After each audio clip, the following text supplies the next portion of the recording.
বিশ্বের সব থেকে বড় গণতান্ত্রিক রাষ্ট্র, এবং সেই রাষ্ট্রের তার তো এতদিনের বোধ বুদ্ধি অনুসারে একটা সিদ্ধান্ত নিয়েছেন সব দিক ভেবেচিন্তেই। নিঃসন্দেহে যদি কোনো এতে ভুলভ্রান্তি থাকে সেটা পরবর্তী সময়ে দেখা যাবে। সেরকম কোনো ভুলভ্রান্তি আমি মিডিয়ার থেকে শুনছি করা হয়েছিল বোমা বিশ্ব। তারপরে যে ভারত যে ব্যবস্থাটা নিয়েছিল সেটা হচ্ছে বালাকোটে একটা এয়ার স্ট্রাইক করেছিল, তাই না? একটা বিমান বাহিনী দিয়ে তাদের জঙ্গি ঘাঁটি ধ্বংস করার জন্য। কিন্তু তার পরিবর্তে কি সেই ধরনের কোন রিটেলিয়েশন পাকিস্তান করেছে? হয় সমর্থন, সেই সময় রাশিয়া একমাত্র পাশে দাঁড়িয়েছিল বাংলাদেশের মুক্তিযুদ্ধের সময়। কিন্তু চীন চীন ধরুন একটা ক্ষমতাধর রাষ্ট্র, আমেরিকা ক্ষমতাধর রাষ্ট্র, তার সঙ্গে পাকিস্তান, তাদের সকলেই বিপক্ষ ছিল। তাতে কি এসে গিয়েছিল? তাতে বাংলাদেশের স্বাধীনতাকে রোখা গিয়েছিল? রোখাতে যায়নি। দেখুন, যেটা আমাদের প্রধানমন্ত্রী যেটা বলেছেন যে রক্তপাত আর জলের পানির সরবরাহ একসাথে চলতে পারে।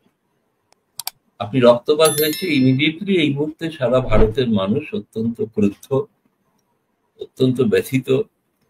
ফলে এই সময় একটা প্রথম পদক্ষেপ হিসেবে কি করা যেতে পারে? প্রথম পদক্ষেপেই তো যুদ্ধ ঘোষণা করা যাচ্ছে না। প্রথম পদক্ষেপের জন্য দীর্ঘদিনের যেটা সিন্ধু পানি বন্টন যে চুক্তি, সেটাকে যে ভারত সরকার দাবি করেন তাদের ধারা অনুসারে, এবং ভারতের এক্সপার্টরাও বলছেন যেটা একতরফা করাও যেতে পারে, না করা যেতে পারে এমন না। যদি একতরফা না হওয়াটা যদি অন্যায় হয়ে থাকে, তাহলে পাকিস্তান যথাযোগ্য জায়গায় যথাযোগ্য স্থানে এই বিষয়ে প্রতিবাদ করতে পারে, এবং সেখানে তারপরে তার ফয়সালা জানা যাবে। কিন্তু এটা তো একটা সিদ্ধান্ত নিশ্চয়ই ভারত সরকার এই মুহূর্তে একটা সিদ্ধান্ত নিয়েছে যে সিন্ধু পানি চুক্তি অনুসারে যে পানি প্রাপ্য, যার ৮০ ভাগ পানি, অর্থাৎ উদ্দিকের যে নদীগুলি ঝিলাম এবং সহ সিন্ধু নদীর যে, এবং আরেকটি নদী, এবং ৩টি নদীর যে তারা যে পানির ৮০% পায়, সেটা এই মুহূর্তে দেখুন পানি দেওয়ার ব্যবস্থাপনাটা যেটা, সে নিয়ম হচ্ছে যে এই যে পানি ছেড়ে দেওয়ার কথাও বলা হচ্ছে, এগুলো এখন চুক্তি যদি স্থগিত থেকে থাকে তাহলে কোনোটাই দায় ভারত বা পাকিস্তান উভয়ের কারোরই নেই। চুক্তিটাই তো আর নাই। কার্যকর মানে স্থগিত করার একমাত্র অধিকার, যেহেতু চুক্তি কারো মধ্যস্থতার মাধ্যমে মধ্যস্থতায় হয়েছে, তো সেখানে ভারত একতরফা স্থগিত করতে পারে কিনা, মানে বিশ্বের আইনি। এবং ভারত সরকার দীর্ঘদিন ধরে ভারতের রাষ্ট্র ব্যবস্থা পরিচালনা করছেন, দীর্ঘকাল ধরে। ভারত একটি গণতান্ত্রিক দেশ, এখানে তো অন্য দেশের মতো সেনারা শাসন করেন না, হুট করে কেউ ক্ষমতা দখলও করে, সবটাই গণতান্ত্রিক পদ্ধতিতে হয়ে থাকে। বিশ্বের সব থেকে বড় গণতান্ত্রিক রাষ্ট্র, এবং সেই রাষ্ট্রের তার তো এতদিনের বোধ বুদ্ধি অনুসারে একটা সিদ্ধান্ত নিয়েছেন সব দিক ভেবেচিন্তেই। নিঃসন্দেহে যদি কোনো এতে ভুলভ্রান্তি থাকে সেটা পরবর্তী সময়ে দেখা যাবে। সেরকম কোনো ভুলভ্রান্তি আমি মিডিয়ার থেকে শুনছি। এখনো যারা ভুক্তভোগী, ধরুন পাকিস্তান কি করেছে? পাকিস্তান তার পাল্টা ব্যবস্থা নিয়েছে। পাকিস্তান ভারতের কতটা ক্ষতি হয়েছে, মানে আপনারা পাকিস্তানকে কতটা বিপাকে রাখতে পেরেছেন, আবার পাকিস্তানের ব্যবস্থা পরে আপনারাও বা কি পরিস্থিতিতে আছেন?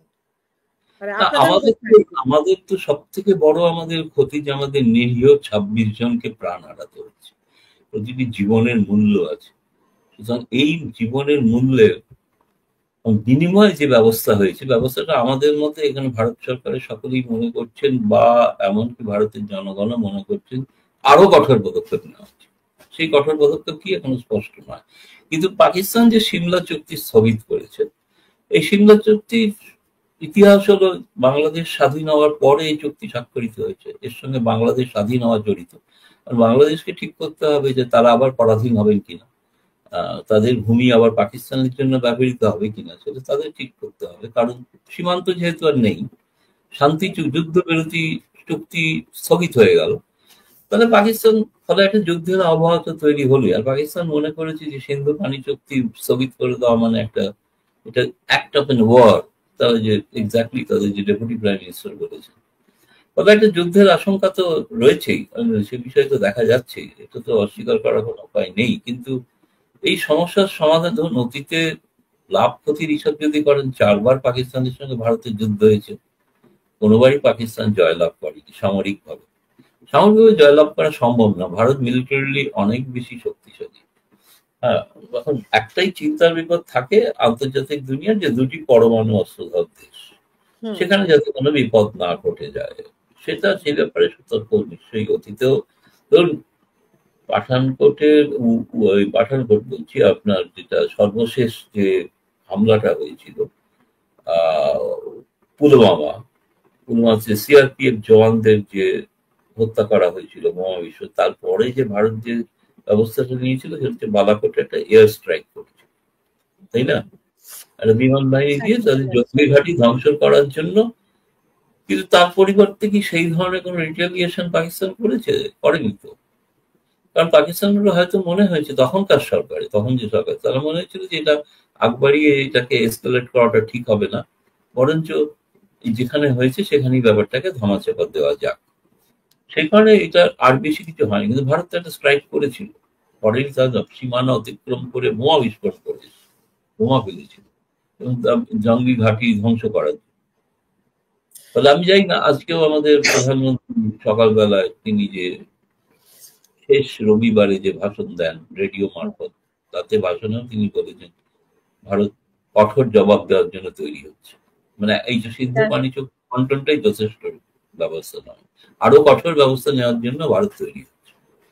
তার মানে কি যুদ্ধের দিকে আগাচ্ছে, মানে এরকম আমরা ইতিমধ্যে নানা ধরনের ইন্টারপ্রিটেশন হতে পারে, কি ধরনের আরো কিছু কূটনৈতিক আরো অনেক পদক্ষেপ হতেই পারে, অস্বাভাবিক কিছু নয়।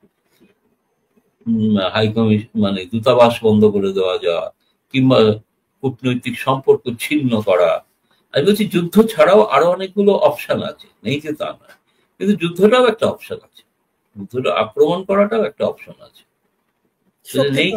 শক্তি প্রমাণের জায়গা, শক্তি প্রমাণ না, জবাব। তো ভারত মানুষের কাছে জবাব এখনো ভারত আগে নিজস্ব তদন্তটা শুরু করেছে এবং সেই তদন্ত একটা নির্দিষ্ট জায়গায় হয়তো এগুলো, তারপরে এখন ভারত সরকার পাকিস্তানের প্রস্তাব সম্পর্কে কোনো প্রতিক্রিয়া জানায়নি। ফলে এইটুকুই বলতে পারি যে তারা এখনো প্রস্তাবটা বিবেচনাধীন, কিন্তু এ ব্যাপারে কোনো সুচিন্তিত মতামত এখনো দেওয়া হয়। আপনার কি মনে হয় যে ভারত পাকিস্তানে কোনো কিছু হলে যুক্তরাষ্ট্র ভারতের পাশে থাকবে, বা এরকম মানে কোন দেশের সাপোর্ট আপনারা পেতে পারেন? জাতিসংঘের সাপোর্ট কতটা পেতে পারেন? বিশ্ব ব্যাংকের সাপোর্ট আপনারা কতটা পেতে পারেন? এগুলো নিয়ে আপনারা কি ভাবছেন? আমাদের অতীত ইতিহাস বলে আমরা কারো সমর্থনের অপেক্ষায় থাকি। আমেরিকা তো আমাদের বিরুদ্ধে ৭ম নৌবহর পাঠিয়েছিল বাংলাদেশের যুদ্ধের সময়। ইন্দিরা গান্ধী কি তোয়াক্কা করেছিলেন? তোয়াক্কা করে। ওই ভারতকে ভয় দেখিয়ে কোনো লাভ নেই, কারণ ভারতের নিজস্ব শক্তি এবং সেটা হচ্ছে গণতন্ত্র এত গভীর শিকড়ে পতিত, সেজন্য মানুষ এত চেতনা সম্পন্ন। তাহলে সেখানে এই ধরনের কোনো ভয় সমর্থন, সেই সময় রাশিয়া একমাত্র পাশে দাঁড়িয়েছিল বাংলাদেশের মুক্তিযুদ্ধের সময়, কিন্তু চীন ধরুন একটা ক্ষমতাধর রাষ্ট্র, আমেরিকা ক্ষমতাধর রাষ্ট্র, তার সঙ্গে পাকিস্তান, তাদের সকলেই বিপক্ষ ছিল। তাতে কি এসে গিয়েছিল? তাতে বাংলাদেশের স্বাধীনতাকে রোকা গিয়েছিল? রোকাতে যায়নি। ফলে সেটা ভারত কিন্তু হুমকি দেওয়া হয়েছে। সেই হুমকি তো এরকম কোনো হুমকি কেউ সমর্থন, নিশ্চয়ই আমরা সমর্থনের জন্য সকলকে, ধরুন ৮০টি রাষ্ট্রের রাষ্ট্রদূতের সঙ্গে ভারতের পররাষ্ট্র মন্ত্রণালয়ে ২ দিনের বৈঠক করেছে পরপর, সেখানে বিস্তারিত তাদের ঘটনাবলীগুলো জানানো হয়েছে। অধিকাংশ রাষ্ট্র কিন্তু প্রধানমন্ত্রী মোদীর কাছে যে বার্তা পাঠিয়েছেন এবং রোজ ফোন করে পর্যন্ত যে বলছেন, তাতে সহমর্মিতা জানাচ্ছেন, পাশে থাকার আশ্বাসও দিচ্ছেন। এমনকি ফলে এটা রাষ্ট্রসংঘ কতটা পাশে থাকবে আর মানে ন্যায্য বিষয় হলে তো নিশ্চয়ই থাকবে। অলরেডি তো একটা প্রস্তাব বোধহয় পাসও হয়েছে জাতিসংঘ থেকে, সেখানে তো নিশ্চয়ই নিন্দা করা হয়েছে কঠোরভাবে। এই ধরুন সাধারণ নিরীহ মানুষকে হত্যা করা